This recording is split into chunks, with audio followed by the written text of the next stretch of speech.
Venice defies logic. Strip away the romance, and what you're looking at is an engineering impossibility. A gleaming stone metropolis constructed in the absolute worst location imaginable for a city. This is a tidal lagoon, a salt marsh. No drinking water, no quarries, no timber. The ground is saturated mud that shifts with every tide cycle.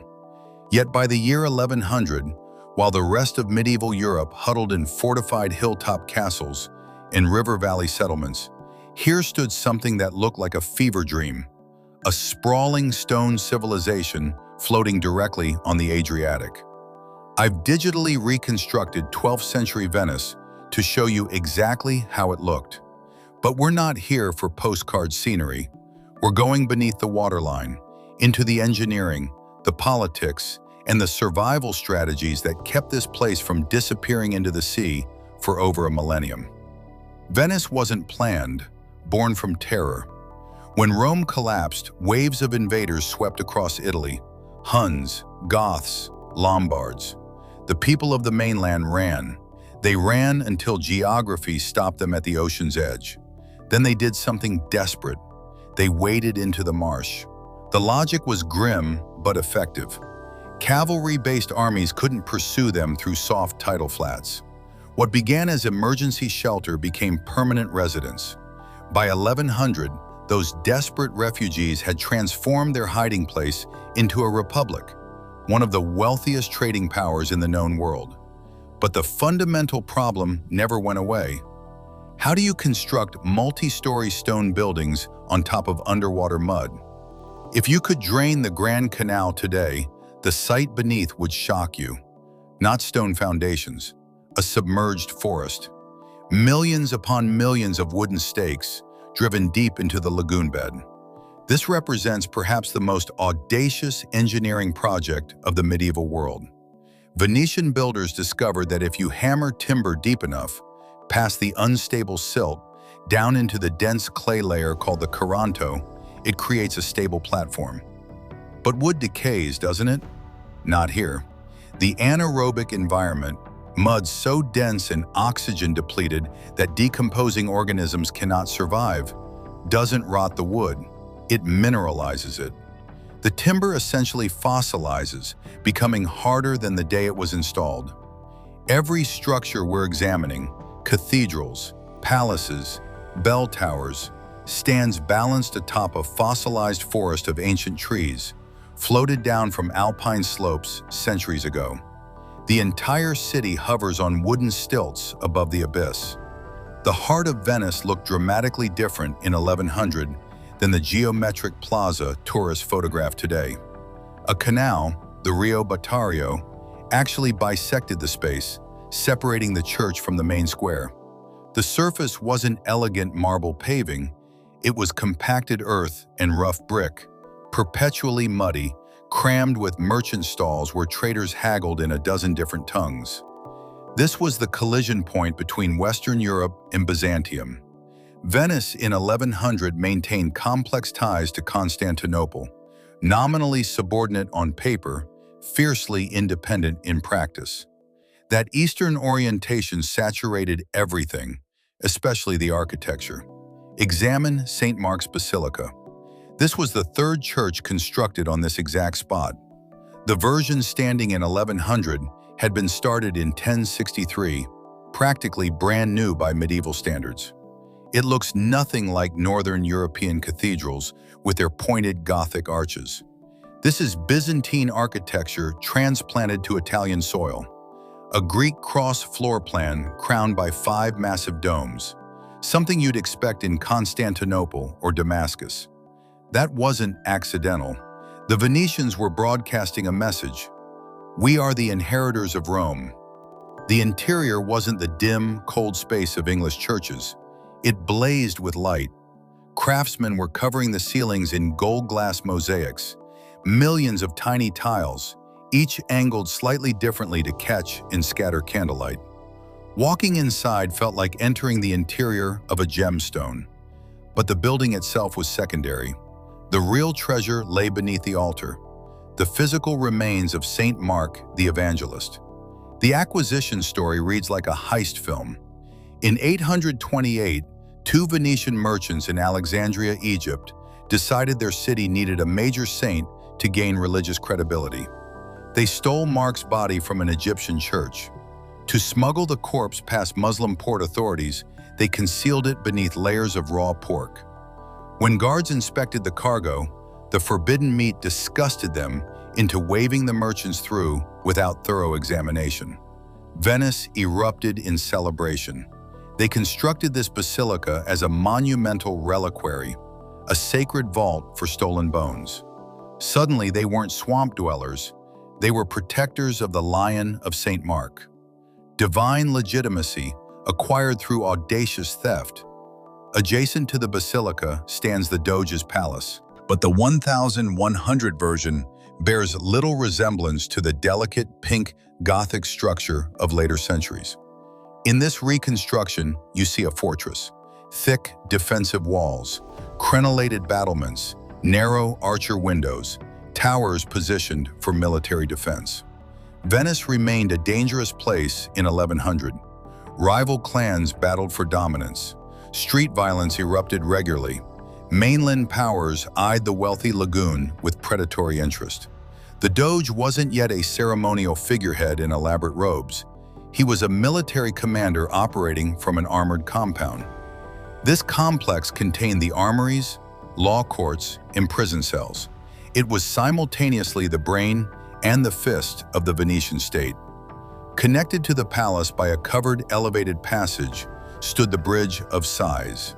So named, legend claims, because condemned prisoners would glimpse their final view of Venice through its stone-latticed windows before descending into permanent darkness. In truth, those grills were so thick you could barely perceive the sky. But the story persists because it captures Venice perfectly. Transcendent beauty concealing ruthless power. Dominating the skyline stood the Campanile. Construction began in the 9th century. By 1100, it functioned primarily as an enormous watchtower. Its purposes were practical. First, timekeeping. Before personal clocks existed, bells structured urban life, signaling work hours, prayer times, government sessions. Second, and more critically, navigation. The lagoon surrounding Venice is treacherously shallow. Unfamiliar vessels easily ran aground in the mud. During daylight, sunlight reflected off the tower's gilded apex. At night, fires burned as beacons. It was a lighthouse guiding merchant vessels safely home through dangerous waters, their holds laden with Eastern treasures. Now we board a vessel. In 1100, horses were forbidden in central Venice. The streets were water. Transportation meant boats. We're heading down the Grand Canal toward the Rialto district. The famous stone bridge didn't exist yet. Instead, a pontoon crossing, boats lashed together, wooden planking laid across their decks. When large cargo ships needed passage, crews would untie the vessels and drift them apart, then reconnect after the ship passed. Rivo Alto, high bank, was the single area of Venice sitting slightly above typical flood levels. This became the medieval world's Wall Street. The sensory overload here would have been staggering. Imagine the noise, thousands of merchants negotiating simultaneously. Imagine the smell, not just brackish seawater, but the aroma of wealth. Spices, pepper from the Indian subcontinent, cloves from Indonesian islands, ginger, cinnamon. In 1100, black pepper commanded prices exceeding gold's weight equivalent value, and every ounce funneled through this district. German traders descended from Alpine passes to purchase exotic goods for distribution across northern Europe. But Venetians controlled the supply. They invented modern banking here, the Banco Giro, the revolutionary concept of written credit transfers rather than physically transporting metal currency. Business velocity demanded innovation faster than coins could travel. How did Venice protect this concentrated wealth? Travel to the city's eastern edge, to a facility called the Arsenal. By 1100, this complex was evolving into something unprecedented, an industrial-scale manufacturing operation. The name derives from Arabic, Dar al-Sina, house of making. This was history's first true factory. While continental Europe remained agricultural, Venice constructed assembly line warship production. A galley hull would float down an internal canal. At sequential stations, specialized workers added components. Station 1, keel installation. Station 2, rib framing. Station 3, hull planking. Station 4, mast stepping. A fully operational warship could launch within 24 hours. Security was absolute. The walls were imposing. Foreign observers caught examining the arsenal simply vanished. State secrets meant exactly that. These facilities produced the galleys that hunted pirates and projected Venetian military power across the eastern Mediterranean to Constantinople itself. The vessels were lightweight, fast, maneuverable. They relied on human oarsmen rather than unpredictable winds. Hundreds of rowers moving in synchronized rhythm. In the shallow coastal waters of the Adriatic and Dalmatian islands, Venetian galleys could outmaneuver any competitor. Step away from military might and examine domestic existence. What did regular housing look like? In 1100, most residential structures remained wood-framed with thatched roofing. This created constant terror, fire. A single-tipped candle could incinerate entire neighborhoods. The Reconstruction shows stone beginning to appear at ground level, warehouse space for merchandise, but upper residential floors remained timber. Only after devastating blazes would authorities mandate masonry construction citywide. And here's Venice's cruelest irony. Surrounded by water, desperate for water, the canals were saltwater, undrinkable, unusable for agriculture. So how did 100,000 residents survive? They transformed the city into a rainwater harvesting system. Examine any public square, any campo, you'll see a decorative stone wellhead at center. But it's not a conventional well tapping groundwater. Drilling downward just hits more salt water. Beneath each square's paving stones, workers excavated massive, bowl-shaped cisterns lined with waterproof clay, filled with filtering sand. The pavement itself was engineered to slope inward. Rainfall drained toward collection points, percolated through sand that purified it, and accumulated in underground reservoirs. The ornamental wellhead was simply a bucket shaft. Every drop of fresh water consumed in Venice for 1,000 years fell from the sky. The system was communal. Contaminating a cistern meant immediate execution. No trial. Water was sacred.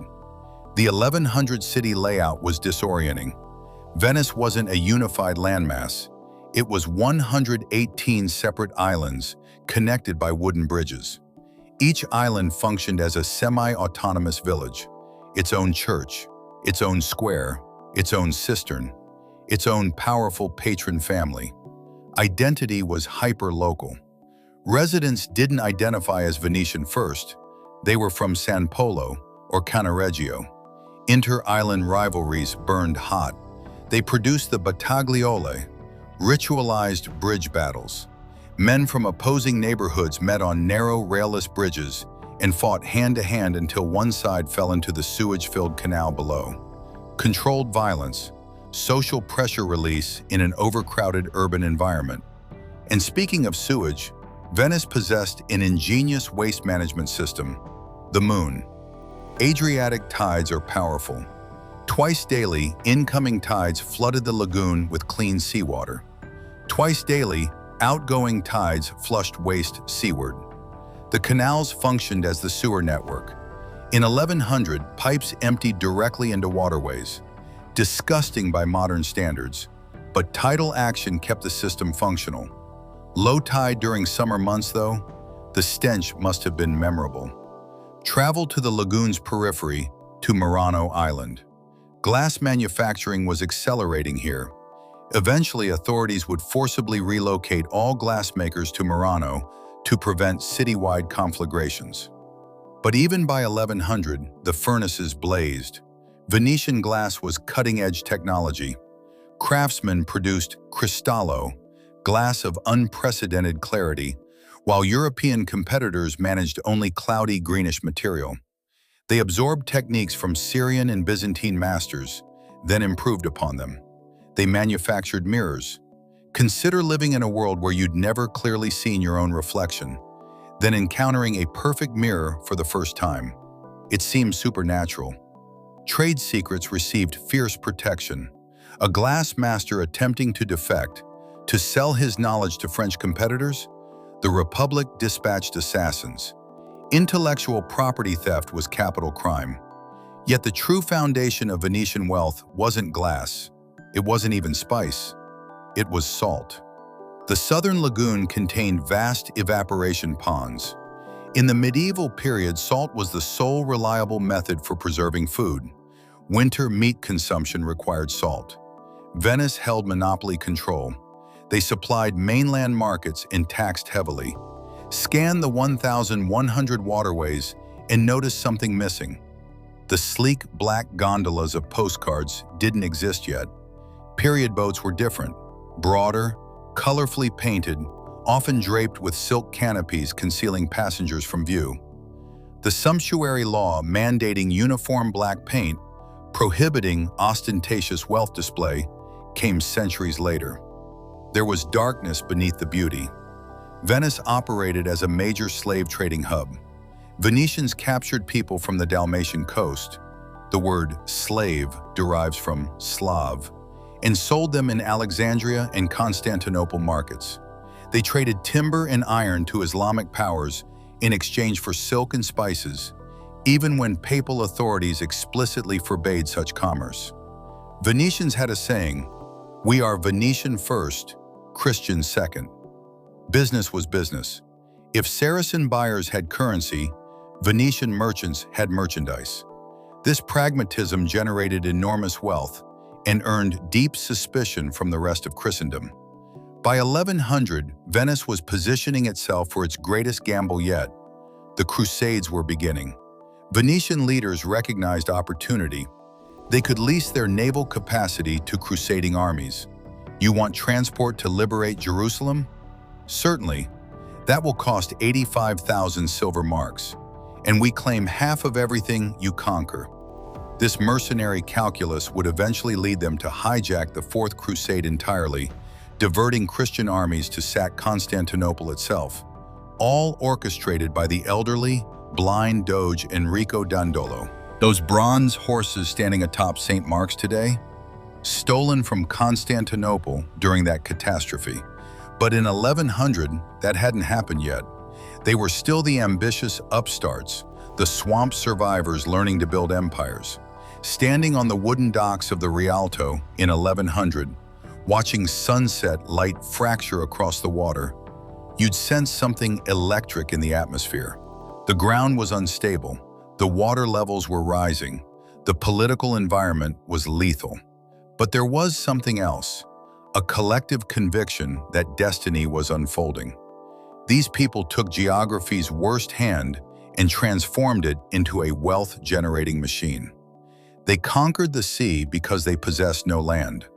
This reconstruction reveals a city in its adolescence. It's rough-edged.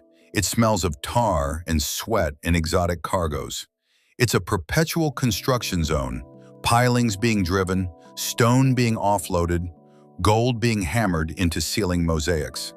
This is the moment transformation crystallized, the moment wood became stone, the moment refugees stopped fleeing and started ruling.